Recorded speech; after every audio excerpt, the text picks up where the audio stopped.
Hello dear parents, कैसे हैं आप लोग। आप भी सोचेंगे कि हर बार पहले मैं आप लोगों का हाल चाल पूछती हूँ और फिर आपकी दुखती रग को पकड़कर बैठ जाती हूँ। पहली बात तो ये है कि मिलते ही हाल चाल लेना तो पूरी दुनिया का नियम है। अब आपने तो देखा ही होगा, न्यूज में रिपोर्टर किस तरह दुखी से दुखी इंसान से पहला सवाल यही करते हैं, कैसा लग रहा है आपको। चलिए जोक्स अपार्ट, मेरे कहने का ये मतलब बिल्कुल भी नहीं है कि हम पेरेंट्स हर तरफ से दुखी या परेशान रहते हैं, लेकिन मन में चिंता तो बनी ही रहती है।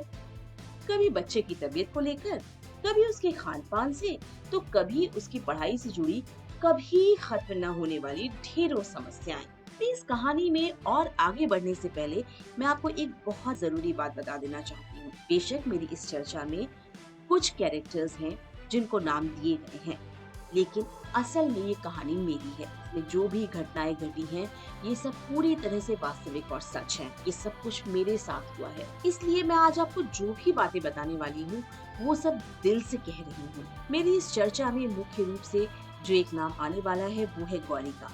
गौरी यानी गरिमा। गौरी की हालत उन दिनों कुछ अलग सी ही थी। हर वक्त उसको एक ही चिंता रहती थी कि कहीं उसका बेटा यानी ओजस इंग्लिश में कमजोर न रह जाए। ऐसा इसलिए था क्योंकि गौरी की इंग्लिश खुद ही बहुत अच्छी नहीं थी और जिसकी वजह से उसको कदम कदम पर परेशानी का सामना करना पड़ा था।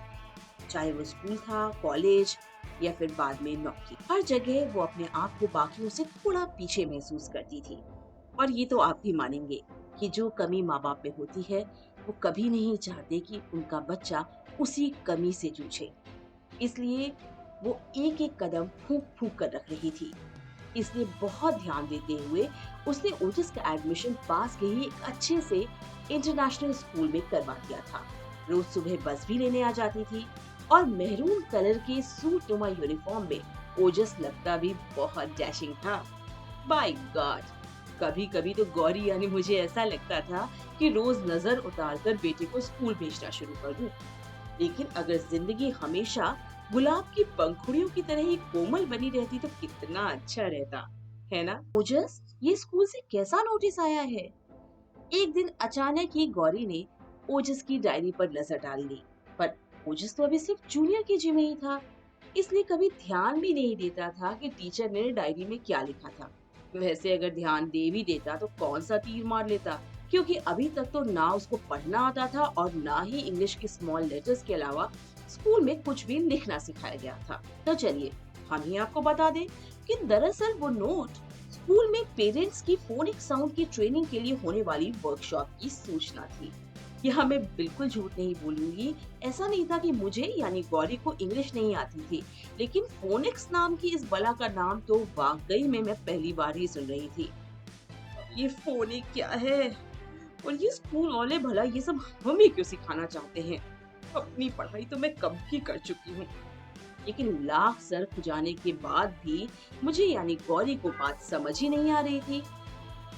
वैसे ओजस की क्लास के बच्चों की माओ का व्हाट्सएप ग्रुप भी था, लेकिन वो उसमें किसी से कुछ पूछना नहीं चाहती थी, क्योंकि फिर ग्रुप में सारी की सारी लेडीज इतनी पराटेदार इंग्लिश में लिखना शुरू कर देती जिसका जवाब देना गौरी के लिए काफी मुश्किल हो जाता। कोई बात नहीं, स्कूल जाकर तो पता चल ही जाएगा कि ये फोनिक्स का क्या चक्कर है। ये सोचकर गौरी एक बार फिर घर के दूसरे कामों में लग गई। 2 दिन के बाद ही आखिरकार वो दिन भी आ गया जब स्कूल में फोनिक साउंड की ट्रेनिंग के लिए पहुंचना था और गौरी भी टाइम से कुछ पहले ही स्कूल पहुंच गई। गौरी को जब भी ओजस के स्कूल जाना होता था वो हमेशा समय से थोड़ा पहले ही जाना पसंद करती थी, क्योंकि उसको दूसरे पेरेंट्स से इंटरेक्ट करना बहुत अच्छा लगता था।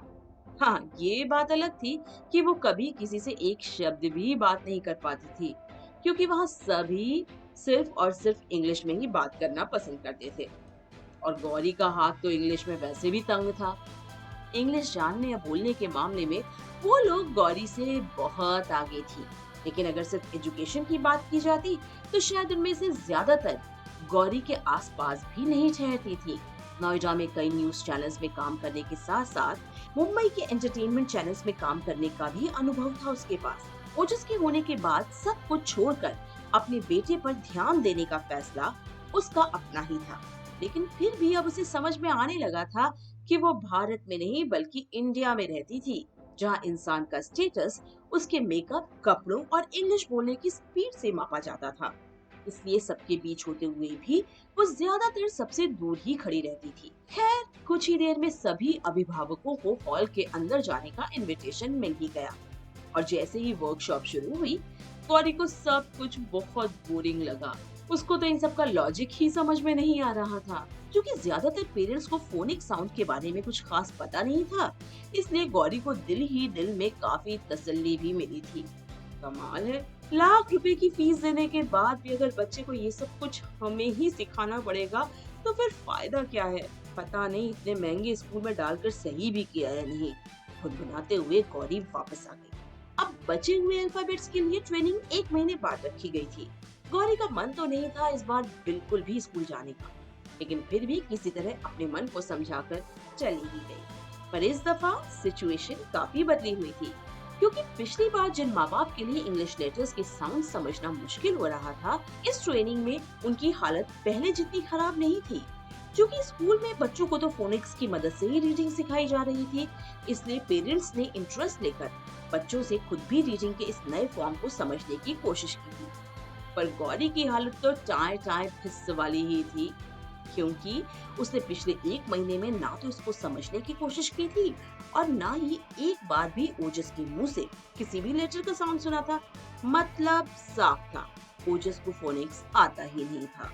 बस ये सोचकर ही गौरी का माथा ठनक गया, यानी ओजस इंग्लिश के मामले में बाकी के बच्चों से पीछे रह गया है। बस ये सोच ही उसके होश गुम करने के लिए काफी थी। तो अब आप ही बताइए कि गौरी का अगला कदम क्या हो सकता था। क्या उसने भी बाकी बच्चों की तरह ओजस को फोनिक्स क्लासेस में डालने की कोशिश की, या फिर टीचर से उसके ऊपर एक्स्ट्रा ध्यान देने की रिक्वेस्ट की, क्योंकि उसकी खुद की इंग्लिश तो बिल्कुल भी अच्छी नहीं थी।